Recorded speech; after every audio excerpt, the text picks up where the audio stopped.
Imhotep Bekanefer, soyez le bienvenu sur le plateau de l'Académie de la culture noire, le père Ankh MTOT.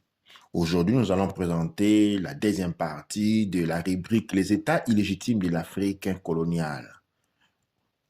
Après la présentation passée, aujourd'hui du point 1, aujourd'hui nous allons passer au point D, qui lui parle des États-corporations, du trafic des certificats de naissance, des assurances vie, en relation avec les monarchies, la balance entre les monarchies en pouvoir, la monarchie ou les monarchies qui sont maintenant à charge du continent africain, parce que contrairement à ce que nous avons été appris, les États démocratiques n'existent pas.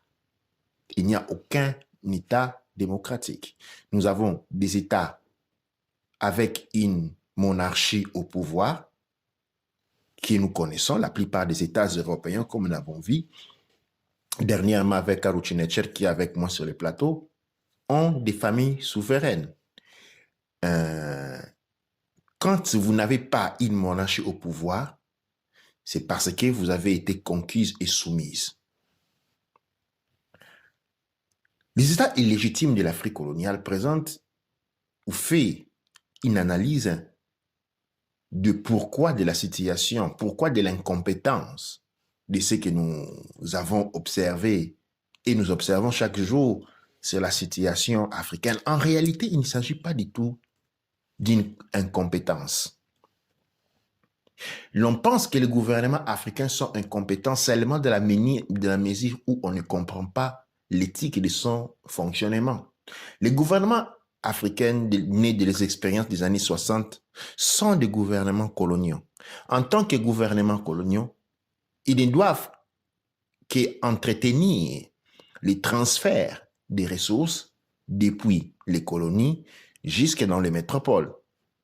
Et l'appauvrissement continu des peuples africains, la situation économique, financière et sociale des peuples vivant sur les territoires les plus riches du monde confirme en réalité les succès de leur opéra, les succès de leur travail, les transferts. Si aujourd'hui nous notons que des années 60 à aujourd'hui, la situation africaine est pire, eh bien c'est parce que ceux qui sont au pouvoir maintenant travaillent mieux que ce qui était dans le passé. Ce qui fait que ces gouvernements que nous considérons tels quels ne sont en réalité qu'un prolongement de l'appareil colonial. Et pourquoi dans quelle mesure, qu'est-ce qui nous permet d'avancer ces accusations, parce que ce n'est en fait pas une accusation, c'est un constat. Eh bien, c'est les résultats. On juge l'arbre par ses fruits. Tous les présidents, tous les politiciens africains ont pour habitude d'aller directement transférer les ressources minières, les ressources personnelles. Je parle des ressources personnelles pas en tant que personnel, mais en tant que personne. Les ressources humaines, je voulais dire, en Occident. Nous avons vu des comportements étranges qui vont dans la direction de ces constats. Souvenez-vous, les milliers des Africains morts en traversant la Lampedusa, nous n'avons jamais vu un seul chef d'État africain dire un mot sire. Nous n'avons jamais vu un chef d'État africain apporter une couronne de fleurs et mettre dans l'eau. Cela ne s'est jamais fait.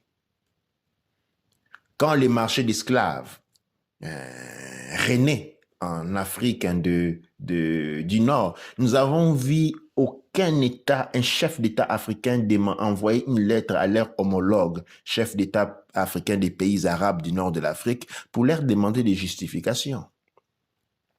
Nous avons vu des personnes des jeunes filles, les vidéos sont passées un peu partout, coincées dans les pays du Moyen-Orient, à la recherche de survie, réduits en esclavage. On a vu des vidéos de ces jeunes filles qui demandaient que leur gouvernement, leur propre gouvernement puisse leur prendre en charge, qu'on puisse ne leur envoyer un avion pour leur permettre de regagner le territoire national. Cela n'a jamais été fait. Cela n'a jamais été fait. De toutes les situations qui se passent aujourd'hui, nous connaissons partout. Nous connaissons la situation les maltraitements, par exemple, des Noirs en Russie. Mais le chef de l'État, quand il va en Russie, il va en très bon ami ou très bon servant. Il ne va jamais revendiquer les droits. Il ne va jamais demander explication sur les comportements fortement racistes, criminels, vandalistes des peuples russes à l'égard des peuples noirs. On accepte cela. On ne voit jamais les justifications demandées de n'importe quelle façon quand les peuples noirs, les nationaux africains sont maltraités partout en Europe. On ne voit jamais aucune demande. Mais si ces personnes ont été votées par le peuple et qu'ils devaient défendre ces peuples, soi-disant, les gouvernements ne sont pas votés pour gérer les ressources des pays, mais pour défendre le peuple. Mais à la défense du peuple, aucun mot n'est dit. Les gouvernements africains semblent être des circuits d'affaires dont l'intérêt porte seulement autour de l'or, des ressources du sous-sol, ainsi de suite, et des armes. Ce sont des vrais cartels d'affaires, de toutes sortes. Mais quand on parle du peuple, il n'en est pas du tout question. Et on ne peut en aucun cas citer un seul exemple où on voit ce gouvernement défendre ces peuples. À côté de ces peuples, on les voit que quand ils doivent se faire élire dans cette mascarade née de la dite démocratie appelée élection. Qu'est-ce qu'il en sort de cette observation? De cette observation en ressort le titre même de cette rubrique, les États illégitimes de l'Afrique. Ces États sont illégitimes quand nous considérons le peuple comme point de départ. Mais ces gouvernements sont légitimes quand nous considérons les colons comme point de départ. Dans la pensée populaire, quand on parle de l'État en Afrique, on est en train de parler du colon. Les colons représentaient l'État. Et donc aujourd'hui, quand on parle encore de l'État, l'État comprend en son sein tous les apparats gouvernatifs, Sénat, Parlement, ainsi de suite. Eh bien, ce sont des appareils, ce sont un instrument qui a été créé par les colons et a toujours servi les colons en nos jours. Ces éléments mis ensemble définissent ou renforcent l'idée des États illégitimes. Illégitimes, je les rappelle encore du point de vue du peuple, non du point de vue de ceux qui les mettent au pouvoir, ce que nous disons tous. Mais nous allons encore essayer d'aller un peu plus loin et Ranouchi Nefer peut m'interrompre à tout moment. En réalité, quand on va un peu plus loin, et je vais directement me rattacher au droit monarchique.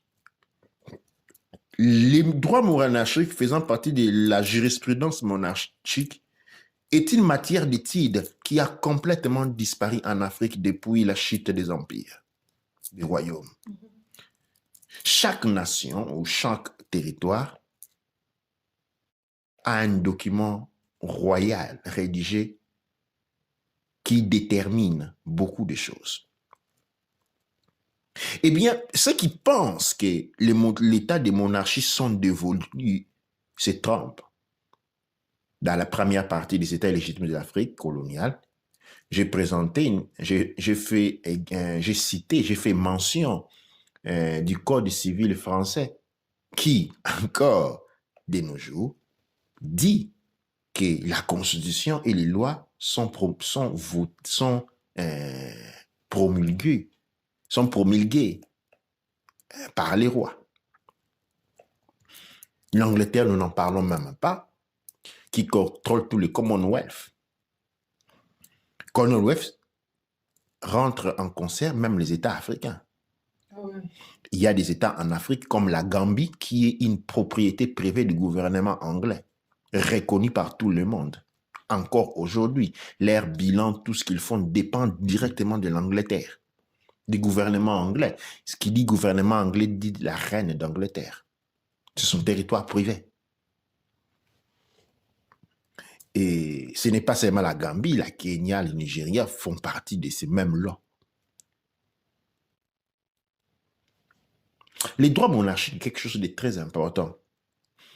Et je comprends que les gens sont perdus quand je parle des droits monarchiques parce qu'ils n'en ont jamais entendu parler. Et oui, c'est ça le problème. Les gens n'ont jamais entendu parler et aujourd'hui on dit que l'Internet, il y a toutes les informations à la portée de toi. Il suffit Absolument. juste d'aller sur Google et dans 5 minutes on aura les informations sur le droit monarchique. Et s'il n'y en a pas, il suffit d'aller dans dans les archives des universités à côté là où vous êtes. Directement, vous avez accès à l'information.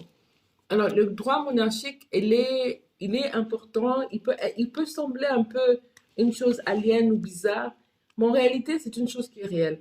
Moi, je me rappelle quand j'ai fait le droit en Italie, en étudiant le droit en Italie, il s'est fait qu'on avait une matière qui s'appelait le droit ecclésiastique. Le droit ecclésiastique, c'était un droit qu'on s'est rendu compte était un droit qui régiait toute personnalité ou toute personne qui était chrétienne.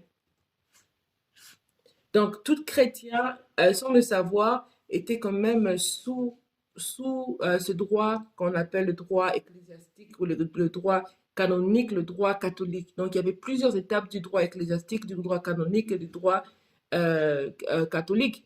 Et donc, c'est là que tu réalises que chaque personne qui est baptisée, pratiquement, en sachant qu'on a le pays qui est le Vatican. Le Vatican, c'est un tout petit pays dans l'Italie. Mais en réalité, qu'est-ce qui s'avère?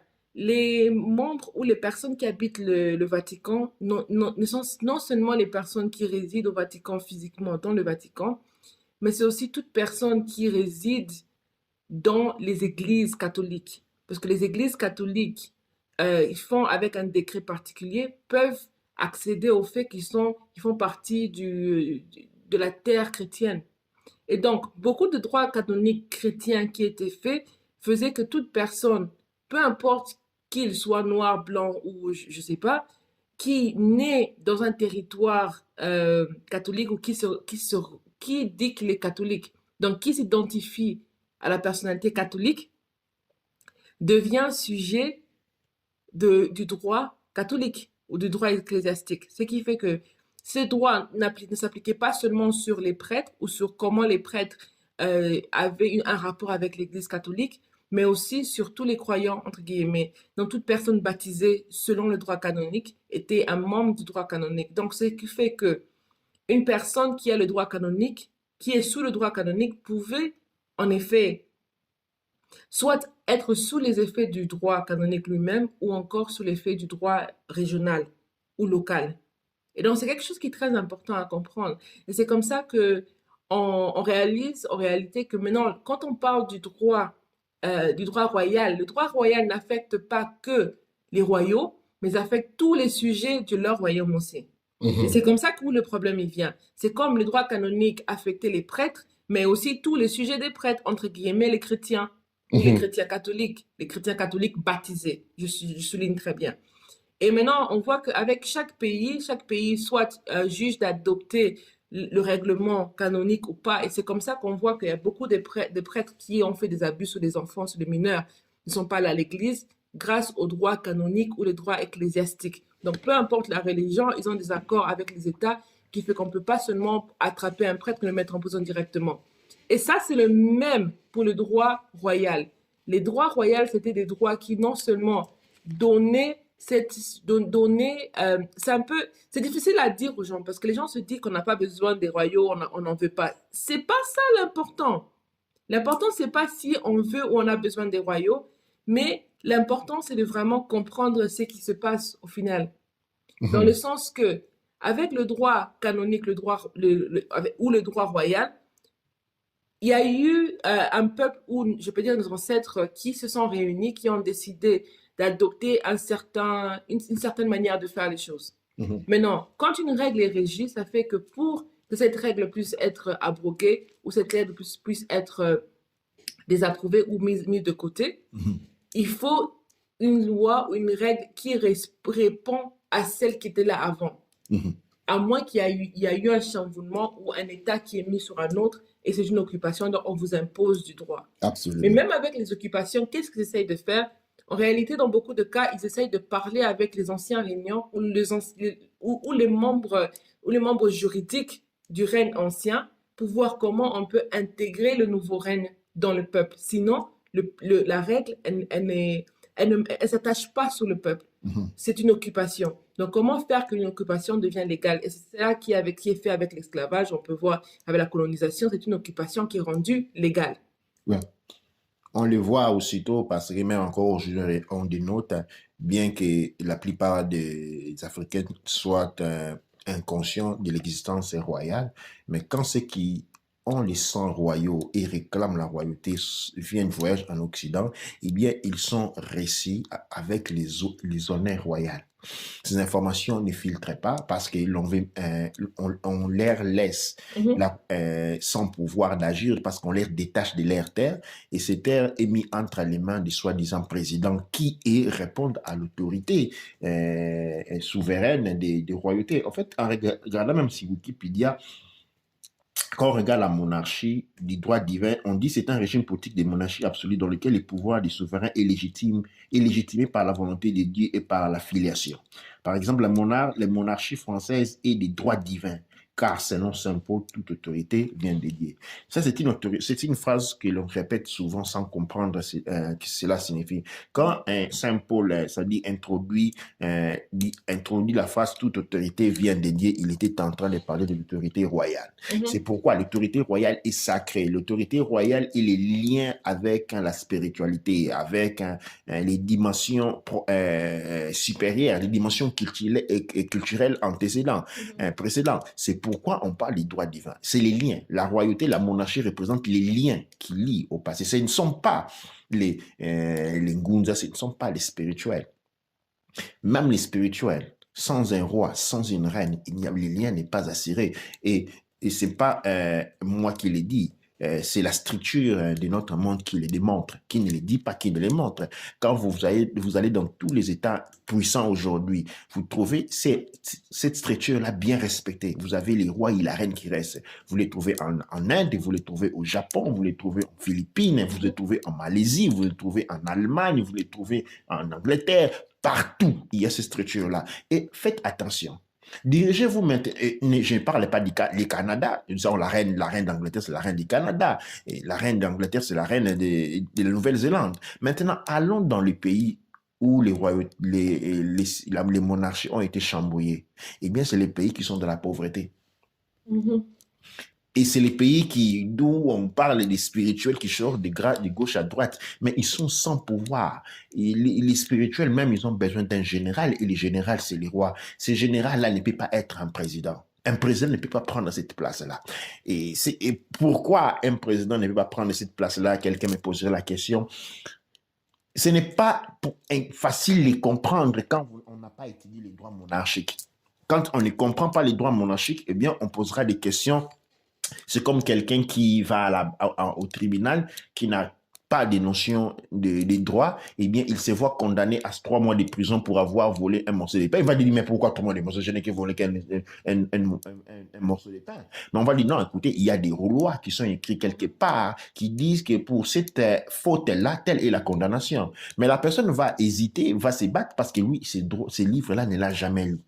Alors maintenant, nous, généralement, nous sommes devant un comportement que nous dénotons injuste, qui donne la naissance des combattants, de tous ces grands groupes de revendications. Mais tous ces groupes de revendications sont nuls et sans pouvoir, dans le sens que ne comprenant pas les droits monarchiques, ne fonctionnent pas selon ces droits-là, on reste toujours abattu. Parce une personne soit normale ne peut pas s'élever au rang des rois. Pour abroger la loi royale ou d'une reine, il faut être un roi et une reine, sinon ce n'est pas possible. Et d'autant encore même plus des fois, pour abroger la loi émise par une reine, il faut être une reine, pas un roi. Pas un roi. Alors, ce qui explique, rentrant encore dans le fil, les États illégitimes, nous sommes des États illégitimes parce que nous sommes contrôlés par des monarchies occidentales. Les monarchies occidentales nous contrôlent parce qu'ils sont en possession des titres royaux que nous ne soupçonnons même pas l'existence. Quels sont ces titres royaux? Ce sont les certificats de naissance qui déclament l'appartenance des personnes. Quand vous avez un chien, vous avez votre certificat. Exactement. Les certificats, ou bien même les États africains qui sont des corporations, ce sont des sociétés où les gouvernements que nous voyons, ce ne sont que des conseils d'administration. C'est-à-dire, c'est à qui sont donnés des ordres et implémentent à la place des actionnaires. Les actionnaires pour les États africains, et nous l'avons connu, ils étaient tous présents dans la conférence de Berlin en 1884, en 1885, la conférence. Et cette conférence-là, comment l'Afrique exploitée? L'Afrique exploitée à travers ces différentes filiales de corporations qui sont aujourd'hui définies des États. Et nous remercions Michael Tellinger qui est venu avec l'information, avec des preuves à l'appui, qui démontrent que les sociétés africaines, ce que nous appelons les réalités africaines que nous connaissons comme des pays ne sont en rien du tout des pays, de la manière dont les pays sont organisés ailleurs. Ce sont seulement des corporations.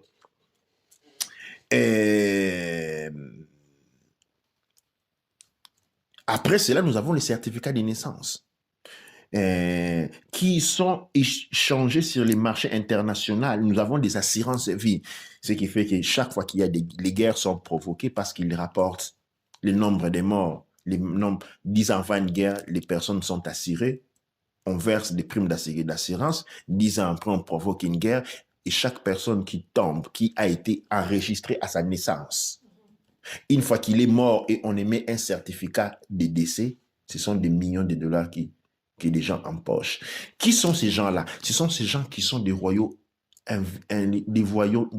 invisibles pour nous, que nous ne connaissons pas. La royauté n'est jamais partie. C'est la souveraineté, c'est la monarchie Kush Kamit Congo qui a été désamorcée. Mais les États africains fonctionnent sous une monarchie encore aujourd'hui. Et ces monarchies sont les monarchies occidentaux qui vivent de la souffrance et de la mort du peuple noir. Ils vivent, c'est un business. Aujourd'hui, la souffrance est un business comme le business de la vente de la drogue. Ils rapportent 100 fois plus parce que la police ne court pas après les gens qui font souffrir les autres. Pendant, il est plus fructueux que la drogue. Le business de la souffrance. Le business de la guerre. Il n'y a jamais personne qui a été arrêté quelque part pour avoir causé une guerre. On connaît quelqu'un qui a été arrêté quelque part pour avoir causé une guerre. Non, ça n'existe pas. C'est le business le plus fructueux. De temps en temps, la CPI arrête des gens de gauche à droite pour maintenir la comédie ou arrêter ceux qui sont en train de gêner l'avancement des projets comme ils devaient le faire. Mais en réalité, nous devons réaliser que la souffrance noire, c'est l'or pour les colons. Les morts que nous plairons, c'est de l'argent. L'économie mortuaire, c'est de l'argent. Parce que ces morts-là sont assurés. Et les assurances payent. Les assurances payent pour ces morts. Tous ces mécanismes que je viens de signaler est régi sous la couverture des gouvernements, des soi-disant gouvernements africains. Ils servent de couverture à ces monstrueuses manœuvres. Et ils participent des fois avec des pourcentages médiocres. mais sortant de la médiocrité. Tout ce qui tombe de la table du maître pour un chien, c'est de la bonne bouffe. Exactement la situation dans laquelle nous nous trouvons. Je donne la parole à notre... C'est une pensée profonde dans le sens que quand on réalise, il y a des informations qui se trouvent présentes autour de nous que nous ne connaissons pas, nous n'avons jamais accédé, nous n'avons jamais accédé.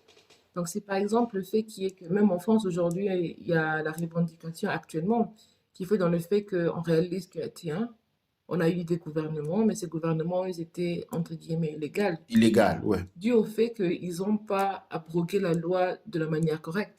Ouais, parce qu'ils ont voté des lois qui n'ont jamais été promulguées par les rois. Et ces rois-là, depuis depuis le 18e siècle, sont des lois qui sont illégitimes.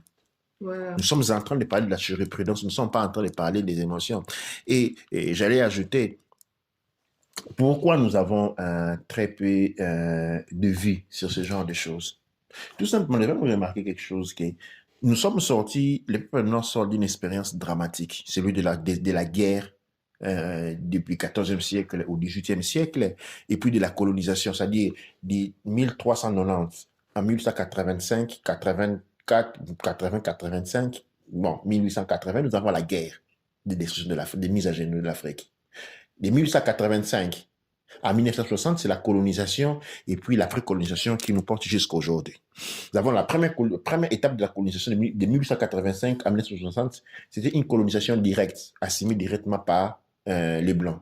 Okay? Et puis de 1860 à 2019, nous avons une colonisation indirecte, assurée par les coconuts, c'est-à-dire ceux qui sont blancs à l'intérieur et noirs dehors. De cette expérience, pendant toute cette expérience, les massacreurs, les destructeurs colons, avaient réduit notre champ de perception de la réalité autour de la culture. Aujourd'hui, quand on parle aux Africains, quand on parle des cultures, pour eux, la culture, c'est la danse et la musique. Parce que c'est tout ce qui était permis durant l'esclavage. Durant cette époque qu'on appelle l'esclavage. C'était pas, il n'y avait rien d'autre parce que ça fait partie de la destruction, a été une destruction même culturelle. Rien d'autre était permis. Il était deux choses qui étaient permises. La prière à l'église catholique, obligatoire. On devait aller à l'église obligatoirement. Et encore aujourd'hui, on fonctionne avec les mêmes mécanismes. On change l'église pentecôtiste, l'église des réveils, des sommeils, mais les mécanismes psychologiques sont toujours là. Tu te lèves chaque dimanche pour y aller et c'est obligatoire. Avant, les maîtres te fouettaient. Aujourd'hui, ce sont des parents qui se la prennent contre toi. Il faut, les mécanismes exister. Et puis, à part l'église, il y a deux autres éléments. C'est la danse et la musique. La danse et la musique, c'était les deux constantes. Et ce qui fait qu'aujourd'hui, quand nous parlons de culture, quand les Noirs parlent, quand dans le monde noir, on veut parler de culture, quand on dit, événement culturel, on apporte des tambours, des vieilles masques et les gens dansent. Pourquoi? Parce que la géographie n'est pas culturelle. Ah, c'est ça. Pourquoi l'histoire n'est pas culturelle? Mais pourquoi la politique n'est pas culturelle? Pourquoi? Je ne sais pas pourquoi la botanique n'est pas culturelle. Pourquoi la physique ou la chimie ne sont pas culturelles? Pourquoi la littérature n'est pas culturelle? L'écriture n'est pas culturelle. La poésie n'est pas culturelle. Ils sont tous culturels. Chez les autres, quand ils font des événements culturels, il y a les soirées de la livre. Par exemple, l'écriture, la littérature, c'est très culturel. Vous voyez comment le monde est énorme. Et ces grands mondes énormes qui fonctionnent en se découlant de la culture, nous, elle est réduite au minimum. Par culture, tout ce que l'on comprend encore aujourd'hui, je peux parler pendant des heures, mais les gens ne me comprendront pas malheureusement. Parce qu'il est difficile de comprendre les choses auxquelles on n'a jamais été en contact. C'est comme c'est difficile d'expliquer quelque chose que tu as vu, que tu n'avais jamais vu au départ. Tu ne pourras pas l'expliquer à quelqu'un. Parce que tu ne trouveras même pas les mots pour l'expliquer. Parce que cette chose-là, tu ne l'as jamais vue. Elle n'a aucun sens pour toi. Tu ne sauras pas comment l'expliquer. Tu vois? Et la même chose s'applique à ces champs-là. On ne sait pas comprendre. Et Les États illégitimes deviennent légitimes en vertu de cette fermeture d'esprit. On voit très peu. Et ce qui fait que ces surveillants, ces bourreaux, ces mécanismes des bureaux des prisons deviennent des gouvernements légitimes derrière lesquels nous courons, nous acclamons, nous battons les mains, ainsi de suite. Parce que la perception de la réalité est tellement... J'ai fait un exemple à partir de la culture. Pour nous, les sciences viennent de l'Occident. Pour nous, la culture, pour nous, c'est la danse et la musique. Voilà. Et après, à manger. C'est tout, hein, manger culturel, on va manger de la nourriture de chez nous. Pendant que la cultiver, ce n'est pas culturel. Même la culture n'est plus culturelle. Il faut enlever la culture industrialisée occidentale. Mais la culture industrialisée fait partie de la culture occidentale. Pour des raisons. Pourquoi? Parce qu'il y a des raisons très spécifiques. Ils ont subi les Dark Age, c'est-à-dire l'ère glaciale. C'est dans l'ère culture de conserver la nourriture. Tout est culturel. Et nous, encore aujourd'hui, bien qu'avec des très grands intellectuels sortant des universités, et bien qu'on lui demande, ah, ta culture, il va aller prendre sa pagne. Quand il dit, ah, culture, c'est un homme, quand on me voit vêtu traditionnellement, on dit, ah, c'est un homme qui respecte la culture. Non, moi, la culture, je la respecte avec mes livres. Avec les livres.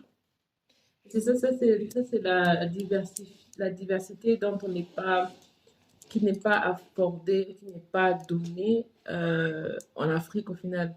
Parce qu'au final, qu'est-ce qu'on nous dit, c'est que si on respecte la culture, ça veut dire que soit on a un homme traditionnel qui a épousé sa femme de manière traditionnelle, et c'est un homme qui bat sa femme et sévère avec ses enfants. C'est une personne qui respecte la culture parce que son père, il a vu son père battre sa femme, il a vu sa mère faire quelque chose, et c'est ça la culture.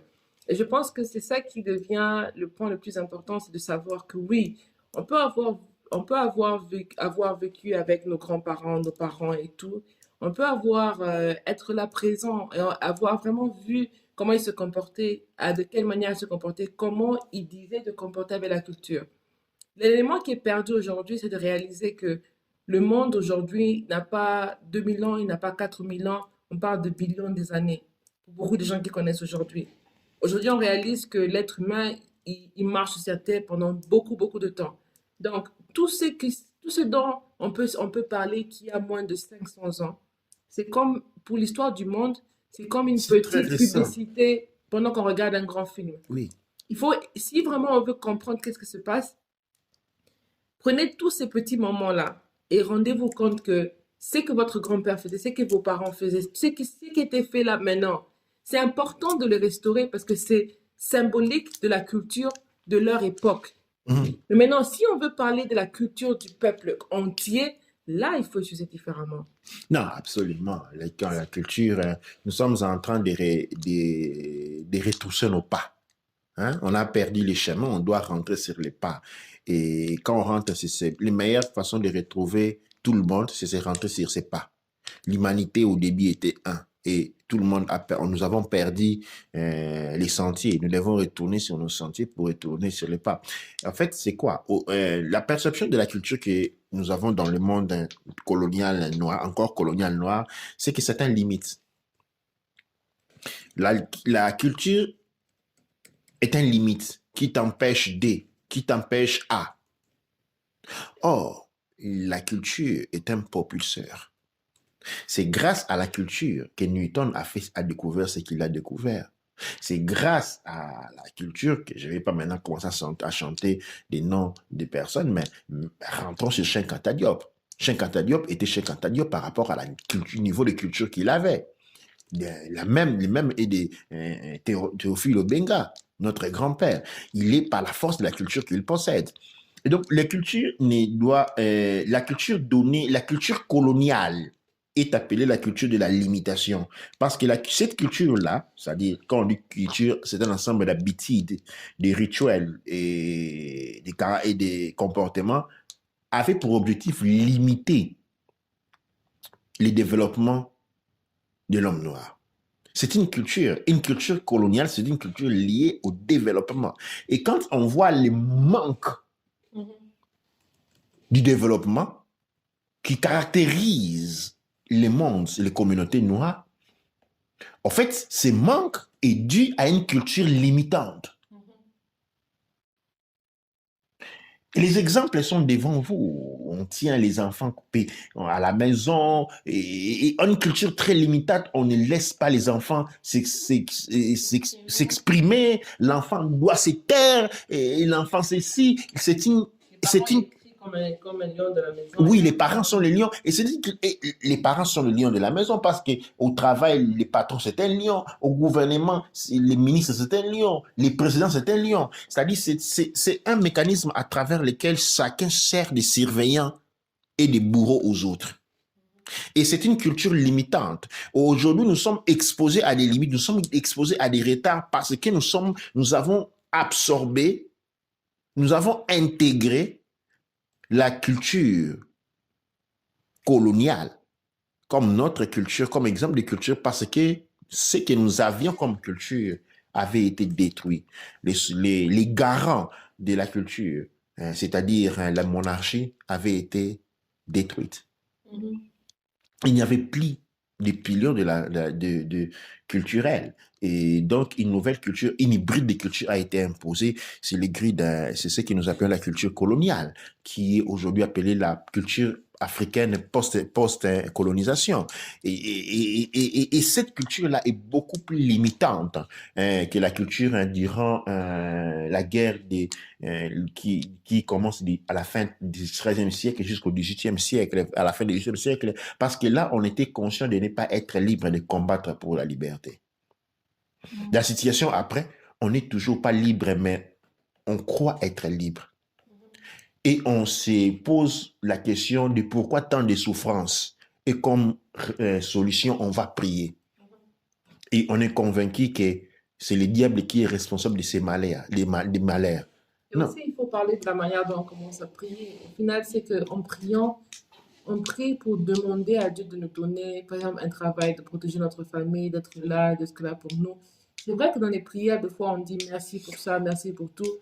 Mais en réalité, quand on prie aujourd'hui, la prière, c'est quelqu'un qui est à genoux, qui prie pour sa vie. Quelqu'un qui est à genoux, qui prie pour sa vie. Fermez les yeux, imaginez-vous quelqu'un qui est à genoux, qui prie pour sa vie. Est-ce qu'il prie pour sa vie parce qu'il y a quelqu'un qui a un revolver ou un couteau pour le tuer, ou qu'est-ce qu'il est en train de faire?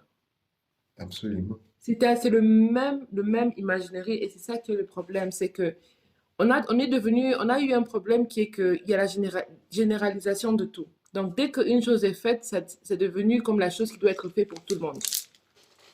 Pourquoi? Parce qu'on ne veut pas aller très loin pour voir notre histoire. On se limite à ce qu'on a vu devant nous. Et même si on a vécu avec des parents qui nous ont montré la culture, mais comment on peut dire que de notre village, nous, on a la culture pour tout le pays d'où on vient? Donc, par exemple, si on est dans un village au Cameroun, donc ce village-là au Cameroun, il a la culture pour tout le grand Cameroun comme il est. N'oublions pas comment grand le Cameroun est. Le Cameroun, c'est un très grand pays. Combien de pays européens entrent dans le Cameroun? Beaucoup, ouais. Exactement. Dans le Cameroun, c'est un grand pays. Et dans le Cameroun, vous avez un seul village a toute la culture de partout. Ou à Kinshasa ou au Congo, par exemple, on va voir un petit village. Ce village-là, lui, il a toute la culture et toutes les informations pour toute la partie. Non, c'est pas possible. Et c'est ça le grand problème qu'on a aujourd'hui, c'est qu'il y a eu un problème de mélangement et il y a plus ce qu'on appelle l'éducation qui vient de cercle en cercle en cercle, où chaque cercle avait la spécialisation. Et si on voulait être une personne qui comprenait la culture du pays ou de là où on se trouve, on allait voyager pour aller voir et cataloguer la culture selon l'année pour laisser la postérité. Comme ça, les enfants qui vont venir, ils vont savoir que mes grands-parents ou les grands-parents d'ici faisaient comme ça, comme ça, comme ça. C'est bien bon. Si vous avez la culture, par exemple, pour les derniers 100 ans, c'est pas un problème. C'est pas ce qu'on est en train de dire. Ce qu'on est en train de dire, c'est que rendez-vous compte que la culture ou les informations qu'on a, c'est pour les derniers 100 ans. Oui, mais les problèmes en Afrique, par exemple, combien de livres sont produits par an? Et de quoi parle-t-on? OK? Et par exemple, et même les cartes. Il y a une modification de la cartographie de Kinshasa, de la ville de Kinshasa. Mhm. Elle va quelque part demander la structure de la ville de Kinshasa. Il y a 30 ans, tu ne la trouves pas. Il y a 20 ans, tu ne la trouves pas. Il n'y a pas une littérature soutenue. Il n'y a pas une écriture soutenue. Et, et par conséquent, il n'y a pas de mémoire. Par conséquent, il n'y a pas d'héritage culturel à transmettre autre que des sources romancées, dites sources orales. Toute culture, je disais l'autre fois, toute culture a des sources orales. Toutes les cultures du monde, dans tous les pays, dans toutes les communautés du monde, il y a une source orale et une source écrite. Partout. Vous allez dans les pays comme l'Inde, le Pakistan, le Kazakhstan, vous trouvez des librairies avec des livres datant des 5000, 7000, 8000 ans. Et encore aujourd'hui, on continue à édifier des librairies. Pas pour remplacer les anciennes librairies, mais parce que les vraies librairies sont pleines de livres. Il faut construire de nouvelles structures. Il y a des laboratoires, des librairies cachées dans tous les pays du monde. Nous sommes les seuls à ne pas avoir écrit. J'ai dit ça la fois dernière et je pense que j'ai reçu la réaction d'Ine Senet qui m'a répondu qu'elle n'est pas d'accord avec moi parce que son oncle a écrit beaucoup de livres. Mais je comprends, ma Senet, la réaction. Mais nous devons un peu sortir de la perception individuelle. Okay? Nous devons rentrer dans la perception collective. Que mon oncle, mon petit frère et 10 d'entre nous, prenons même 50 d'entre nous, écrivent des livres. Pendant que dans l'autre côté, ce sont même les enfants de 10, de 15 ans sont en train d'écrire des livres. Nous ne pouvons pas faire cet exemple. Nous ne pouvons pas appeler à le fait que mon propre oncle, mon grand-père ait écrit des quatres, même s'il en a écrit 400. Nous ne sommes pas en train de faire un travail de condamnation, mais nous sommes en train de faire un travail de conscientisation, de marquer les points sur le fait qu'écrire est important. On nous a mis dans la tête que nos ancêtres ont laissé de la traduction orale. C'est faux. Dans toute culture du monde, il y a une traduction orale et il y a une traduction écrite. Il n'y a pas une seule culture dans le monde qui n'ont qu'une tradition, la tradition orale. Et les autres n'ont que les traditions écrites. Même en France, vous trouvez les traditions écrites. Quand vous allez, par exemple, dans la loi anglaise est orale. On parle de la constitudine. C'est une loi orale. Mais il y a aussi des lois écrites. Nous devons sortir de cet effet-là. L'effet que nous commençons à écrire en masse. Nous commençons à travailler en masse. Parce qu'aujourd'hui, quand on regarde le nombre de livres qu'on peut retracer à travers tous les écrivains noirs africains parlant de la culture africaine, eh bien, on les met en rapport par rapport aux années et au nombre de la population. C'est comme si on n'a jamais écrit. 1000 livres par an, ça ne signifie absolument rien. 1000 livres par an ne signifie absolument rien. Et la culture, aujourd'hui, notre culture, nous pouvons la considérer comme morte. Parce que prenons l'exemple, prenons les Mbang ou les traditions Congo. Combien de livres officiellement publiés pouvons-nous en retrouver? Je ne pense pas que nous allons trouver plus de 100 livres. Je suis déjà en train d'exagérer. Et c'est là dont il est question. Aujourd'hui, même la tradition orale occidentale, elle est écrite. Oui, les mythes et les légendes aujourd'hui sont écrites. Okay? Nous devons sortir du sentimentalisme, mes frères et sœurs. Ça ne me dérange pas du tout d'avoir certaines réactions, mais on doit être constructif. Malheureusement, dans le monde noir, on est catégorisé par les réactionnismes. On réagit aux choses parce qu'on est émotionnel. On a dit que l'être africain est émotionnel. Non, on n'est pas émotionnel. On nous dit que nous sommes émotionnels pour que nous devenions émotionnels. Parce que quand on est émotionnel, ça dit qu'on n'a pas de rationalité. Et une personne qui n'a pas de rationalité perd la bataille. On le sait très bien. Et on nous dit non, attention parce que les Noirs sont émotionnels. Bah attention, moi je connais plein de personnes qui ne sont pas émotionnelles du tout. Moi je ne suis même pas un peu, même pas un 0,0005%. En nous disant cela, je ne pense pas que vous vous imaginez que Soumangoro Kanté était une personne émotionnelle. Ou Shaka Zulu, il avait de la bonté, mais pas émotionnelle. Aujourd'hui, nous réagissons toujours du point de vue émotionnel. Et ça, c'est un élément de défaite acquise. Un élément de défaite acquise. Et je vais finir par cette exposition en redonnant la parole à notre mood sur les plateaux. Aujourd'hui, nous allons parler des États illégitimes de l'Afrique. Nous avons introduit la question en relation avec les droits monarchiques. Nous avons parlé des États africains qui ne sont que des corporations parce que nous les percevons comme des États, comme des gouvernements. En réalité, ils ne le sont pas. Parce qu'en réalité, nous ne vivons même pas dans l'État, nous vivons dans des corporations. Si nos États ne sont que des corporations officiellement enregistrées dans la bourse de New York, c'est parce que ce que nous appelons gouvernement n'est qu'un conseil d'administration et qui reçoivent des ordres et qui doivent implémenter. Cela signifie aussi que la souffrance que nous voyons aujourd'hui rayonner dans toute l'Afrique n'est pas un échec de ce que nous appelons gouvernants, mais plutôt une réussite. Parce qu'année après année, ils ont réussi à transférer plus de recherches possibles en Occident. Quand quelqu'un n'avait pas bien compris le message, on a vu ce qui est arrivé au colonel Kadhafi.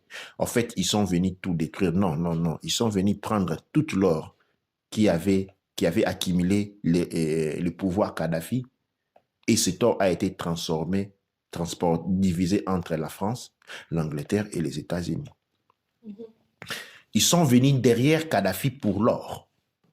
Il avait accumulé beaucoup trop de richesses. Quand on l'a vu financer les satellites, Kadhafi avait accumulé de l'argent pour créer une monnaie africaine. Eh bien, ces gens-là sont venus non pour détruire la monnaie africaine, mais plutôt pour mettre la main sur l'or. Et c'est ce qu'ils ont fait. Parce que cet or-là ne devait pas rester sur le territoire, devait aller chez eux.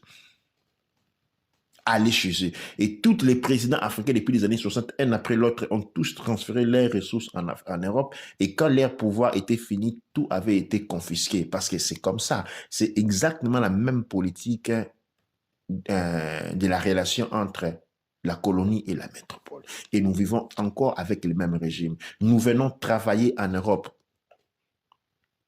Quand nous venons travailler en Europe, nous venons travailler pour l'Europe. Tu payes les taxes en Europe. Et puis, on s'arrête à des considérations simples. Ben oui, c'est parce qu'on peut me payer la pension. Maintenant, essayons de voir les choses d'un point de vue un peu plus grand. On va te payer ta pension en tant qu'individu, oui, c'est vrai. Mais l'intelligence nous permet d'aller beaucoup plus loin. Tu travailles pour cet État-là. Et le fait que tu travailles pour cet État-là est un manque à gagner pour ton État. C'est le même principe que l'esclavagisme. La perception que nous avons de l'esclavagisme telle qu'elle a été n'est pas ce que nous avons aujourd'hui. Et ils étaient aussi considérés des personnes qui devaient travailler, enrichir. C'est-à-dire, nos ancêtres sont venus enrichir l'Occident et nous faisons les mêmes. Si nous sommes en train de faire la même chose, alors c'est quoi la différence entre un travailleur et un esclave? Parce qu'à la fin, les richesses vont toujours à la même place. Qu'ils l'ont cultivé du canton dans les champs ou qu'on travaille en tant que chercheur dans l'université. À la fin, si on met toutes les nuances à côté, les résultats restent les mêmes. Tu travailles, on travaille pour la métropole, la monopole. On vient en Angleterre, on fait des sociétés. Oui, c'est vrai, tu vas dire que nos ancêtres n'avaient pas le droit de faire la société, que tu fais la société, mais attention, ça, ce sont des éléments subtils. Rentrons dans la substance. Tu crées de la richesse pour qui? Pour ton pays? Payes-tu les taxes dans ton pays? Absolument pas. Absolument pas. Absolument pas. De temps en temps, on envoie l'argent à travers Western Union qui sont taxés par l'Western Union. Et dès que cet argent arrive dans les pays, on achète les biens qui ont été produits en Europe, encore une fois. Et c'est là que nous devons commencer à réfléchir. Nous devons commencer à grandir avec la tête, pas avec la tête et le cœur, pas avec les émotions. Je pense que c'est quand on parle de l'Africaine qui est émotionnelle, c'est justement le fait que on se limite au fait qu'on m'a insulté moi. Mhm, On voit pas comment l'insulte elle est plus grande, par exemple, pour le peuple entier. On ne voit pas, on voit pas la vérité dedans non plus. Et on voit pas ce qu'on est en train de te faire devenir avec aussi.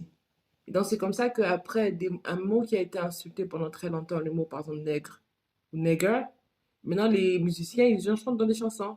Pourquoi? Parce qu'ils disent qu'on nous a insultés, maintenant on vient reprendre ce mot pour faire devenir un nom pour nous. mhm. Tu vois ce que je veux dire? Maintenant le problème en est quoi? Le problème en est que c'est bien intéressant, c'est bien beau de voir ça. Mais en réalité, on doit aussi prendre en considération le fait que la parole, elle a été utilisée Une charge avec une négative, charge négative. Et les gens qui ont utilisé ce mot, ils l'ont utilisé pour faire du mal. du mal. Mhm. Et en même temps, nous, en tant que c'est que nous sommes, nous avons le pouvoir de créer nos autres mots, de Oui, créer d'autres noms, de devenir autre chose. Mais nous voulons tellement être un bon chien que nous allons quand même prendre ce que le maître a dit, même si c'est mauvais pour nous, nous allons quand même le manger et dire que ça va, on va savoir le digérer à un moment donné. Et c'est ça qui est la chose vraiment qu'on doit y réfléchir. et oui, c'est comme, il y a Caucasiens, nous n'avons pas donné ça, les Blancs, nous n'avons pas donné ça, les Brahmites n'ont pas donné ça, les Asiatiques, et nous, nous sommes nominés. Et nous acceptons cela passivement.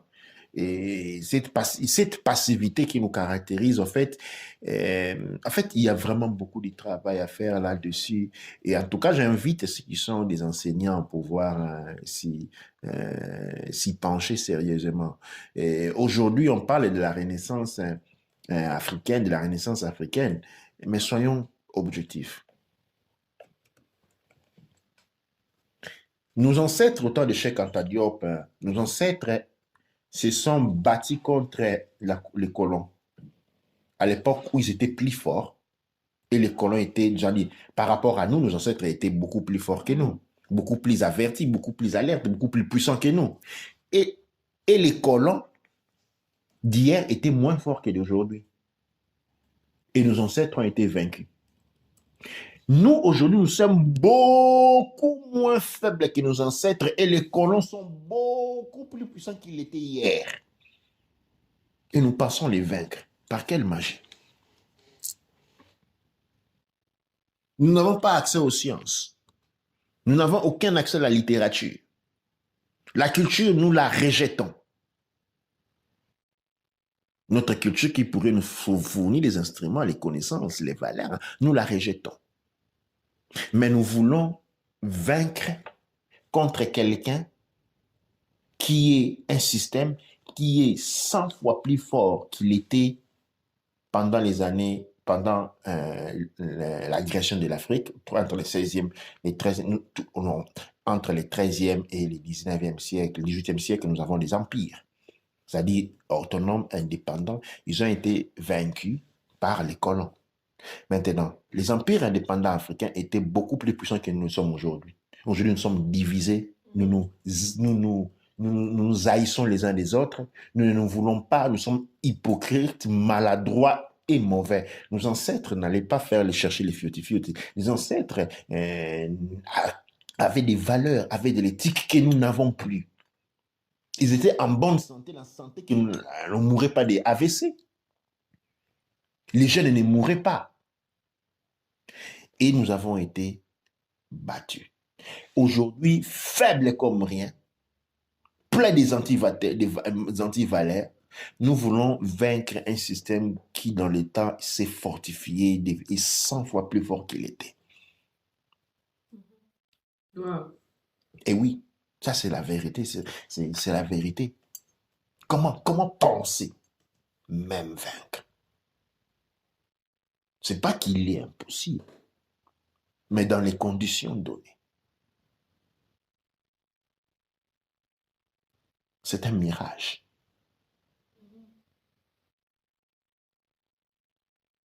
C'est un mirage. Cette présentation est une réflexion.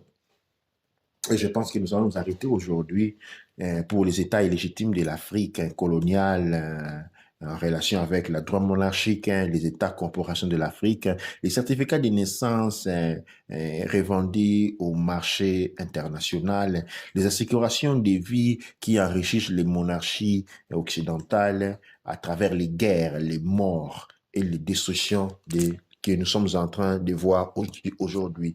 La destruction du peuple, la destruction du monde noir c'est du pain à gagner pour beaucoup de personnes. Dua Netcher, Dua Amonra, Dua Neb Ercher.